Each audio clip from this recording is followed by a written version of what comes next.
Scott with you as we continue teaching on the insight to end times. We're looking at where we are in God's timetable. And as we get closer and closer to the end of this age, we are getting closer and closer, of course, to the last 7 years, the 7 years of tribulation that God promised in Daniel chapter 9 and referred to all throughout the book of Revelation. We have studied a great deal of that already. Today, we are in Matthew 24, and we're looking at the warning signs or the signs of the end as shared by Jesus in response to his question, the question from his disciples, when will the end of the age be? What will be the sign of your coming? And so on.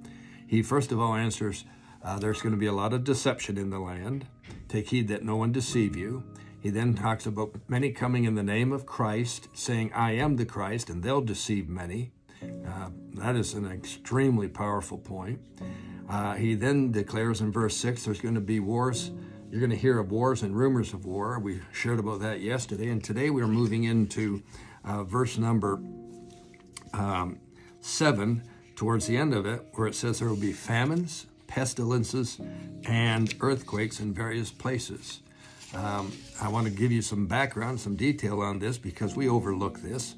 For the most part, we're not suffering from famine here in North America, and for the most part, we don't have earthquakes here. We have experienced the recent pandemic, which is a pestilence, but outside of that, all these things are happening everywhere else.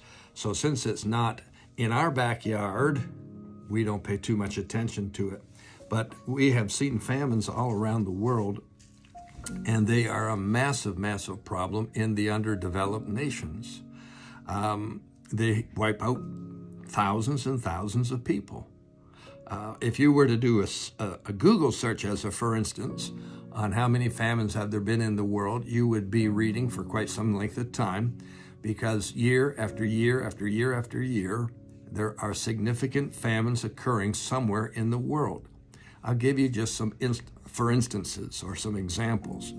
And I'm going to start by taking you way back in time to 400 AD, 400-year period concluding in 800 AD in the nation or the city of Rome, in the nation of Italy, of course.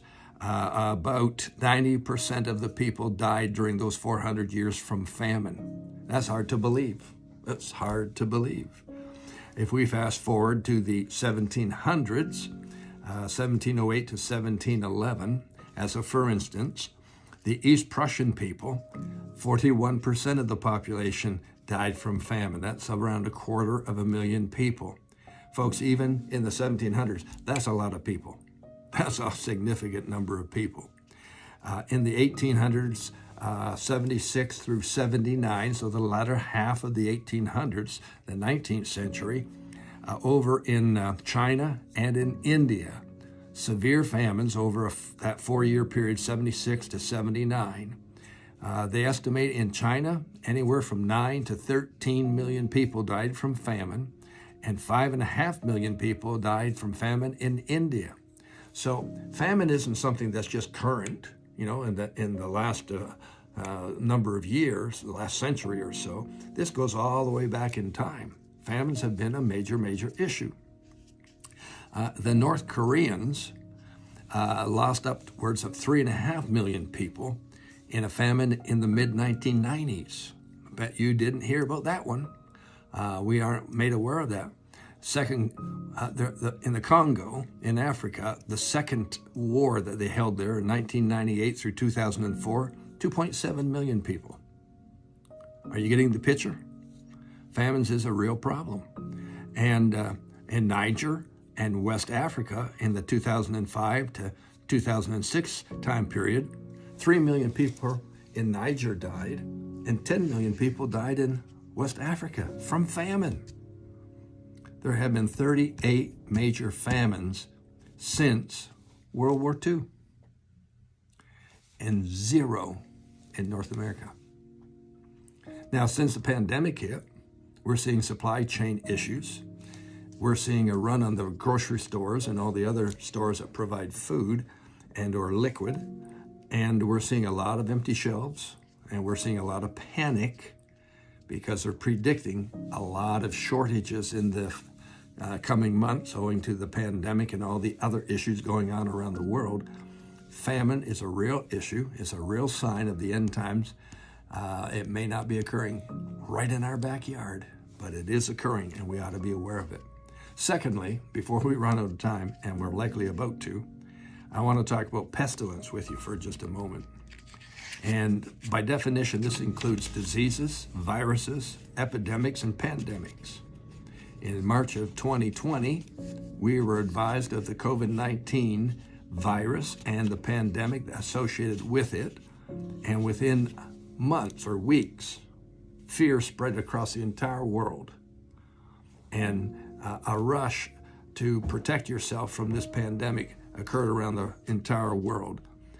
We had all kinds of different medical reports coming out and scientific reports coming out and government edicts coming out, and we had all kinds of things occurring that just created massive, massive panic and massive, massive fear in people.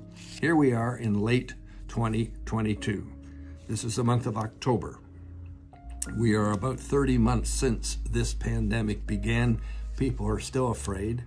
People are still scurrying around, and the hospitals are overworked. The medical staffs are overworked. We have massive issues in our hospitalization programs, our emergency rooms, etc., etc.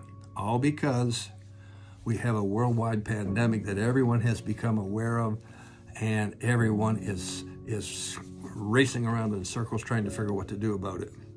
I could go into a lot of detail, but suffice it to say, these are end time signs. Tomorrow, we'll look at earthquakes. Look forward to seeing you then. Bye.